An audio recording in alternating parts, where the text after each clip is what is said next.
Hi everyone, this is Charmander, and in this video, I'm going to be doing a review of Chasey just because currently, as of making this video, it is Rider Top Commander, in which case Chasey is going to be the hero that most people are trying to get. Now, before I review Chasey, I just want to mention also that my alliance is looking to recruit Chasey Garrison captains as well as Ribbon Garrison captains. So if you have either of those heroes and you have strong armaments over 3.5 million and those heroes are awakened and you would like to be a Garrison captain for my alliance, feel free to send me a message in the game. I am in server 645 and my alliance name is FTD. I am one of the R4s in that alliance and we can discuss you joining and being part of the same team as me. With that being said, as you can already guess, Chasey is a Garrison hero, which is amazing because before Chasey came out, there was no Rider Garrison hero. And not only is Chasey a Garrison hero, she is one of the best Garrison heroes in this game, if not the best. Let's look at her skills. Her first one is called Unethical Thief, which increases basic attack damage by up to 290% for 5 seconds. If Garrison during this time reduces skill damage from ranged squads by up to 17.5%. So as you can see, she is the perfect counter to Julia because Julia will silence her, but it doesn't matter because she is mainly doing basic attacks. And she is also countering a lot of the skill damage that Julia and her partner, most likely going to be Bard or Lewis, is dealing to this hero. Next skill is called Lost in the Moonlight, which is a passive skill where it increases the rider squad HP by up to 30%. That is a huge amount of HP. Also reduces skill damage taken by up to 7.5% against squads with a remaining squad size greater than 50%. So at an early stage of battle, Chasey is definitely going to have an advantage against her opponents. Her third skill is called Lashing Whip, which is a passive skill that increases basic damage by up to 46%. If inflicted with silence, has up to 50% chance to deal one additional basic attack per turn for the duration of the effect. These basic attacks grant 20 rage. So this is another skill that is a direct counter to Julia and to a lesser extent Chun. Her fourth skill is called Wits and Eloquence, which is a passive skill that increases rider squad attack by up to 32% when garrisoned. During this period, basic attacks have 10% chance to deal damage with a damage factor of up to 1,800 to up to 3 units in a fan-shaped area. This effect can be triggered only once in 6 seconds. So this is quite good actually because of the extra damage obviously. So as you can see, all Chasey's skills are pretty good. When you awaken Chasey, she gets a new skill called Shadow Stalker, which increases basic attack damage dealt to target squad by 35% when its remaining squad size is less than 50%. So this just balances out her second skill pretty much. That way she's still effective regardless of how much squad size is left for her opponents. Now, Chasey also has a super weapon called Phantom Feline, which is this motorcycle. And as you can see, what it does is basic attacks has a 30% chance to inflict charm on the enemy. Charm reduces damage dealt by 5% for 3 seconds. And after you transcend her awakened skill, the basic attacks have a 100% chance to inflict charm, which is ridiculous. As you level up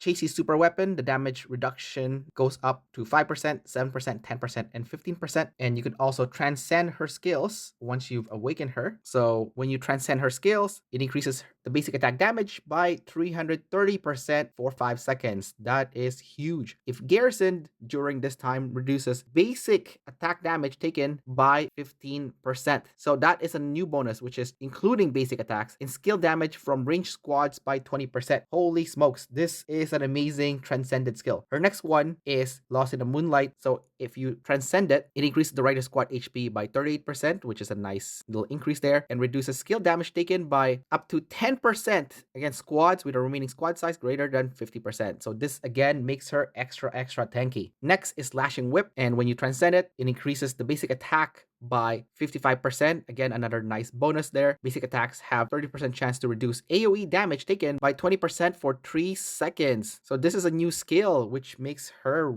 really good against bards specifically. And inflicted with silence has 50% chance to deal 1 additional basic attack per turn for the duration of the effect. These basic attack grant 20 additional rage. Her fourth skill, when transcended, increases rider squad attack by 36%. So a small increase there. When garrison, basic attacks have a 25% chance to deal damage with a damage factor of up to 1,800 to up to 3 units within range and inflict charm on them. This effect can be triggered only once in 4 seconds, so the trigger rate is higher, which is really good. And as you can see, we've already covered the awakened version of Shadow Stalker, which increases the basic attack damage dealt to target squad by 50% when its remaining squad size is less than 50%. So it goes up to 50% instead of just 35%, and there's a 100% chance to inflict charm. So Chasey is the ultimate Julia and Bard or Julia and Lewis killer. I hate fighting her when I am in PvP events because I am a range main and I can't do anything to her. She just absolutely blocks my way, and I have to hide in my shelter and hope that I have an infantry teammate that can rally her instead, such as somebody that is a Stella Eddie rally captain, who is the direct counter to Chasey. My alliance is also recruiting an infantry main that has an awakened Stella and Eddie for rallying purposes with strong armaments over 3.5 million. So if you are that person, feel free to apply to my alliance as well. Last but not least, let's look at her talent tree. This is how I personally set it up. You can do it the way you want to do it. The main thing for me was this one right here, which reduces the skill damage taken by another additional 15%, which is ridiculous. And then this other one here, when doing Garrison, reduces skill damage taken by 16%. So this is so good. Like, Chasey is so broken in terms of Garrison hero. Now, her best partner, in my opinion, is actually going to be Elena. And it's not just because Elena has a huge amount of damage that she deals, which is obviously a bonus, but tactical rollover reduces the damage dealt by skill damage by 40%. So this makes them tanky on top of tanky, although this is only for AoE damage. So basically, if someone's using Bard or Lewis. Also increases the defense of the Rider Squad, which is always good for Garrison. Increases the basic damage, which is ridiculous because Chasey is all about basic damage. And obviously, Rider Squad attack bonus is a bonus. A lot of people also like to pair up Chasey with Felix, and it makes sense because Felix is all about basic damage, so both their basic damage would work in synergy, and also she reduces the skill damage done by the enemies, so he would be really good for somebody that's trying to use skill damage on their Garrison. Also reduces the counter damage taken, so this would be good if you are fighting somebody that has a Stella and Eddie rally. Increases damage dealt is also good, obviously, and increasing the attack when taking skill damage, another bonus, and performing another basic attack is also good. So as you can see, Felix is, in my opinion, the second best partner for Chasey, if not the best if you're fighting infantry specifically. Another thing that I've seen is people using Catherine to pair up with Chasey in Garrison. I think the purpose of this is for damage dealing specifically. So you can experiment with this. I am not 100% sold that she would be better than Elena or Felix, but definitely a good option to play around if you are doing Garrison with Chasey. So anyways, that's about it for this video. Don't forget to like and subscribe, and I will see you next time.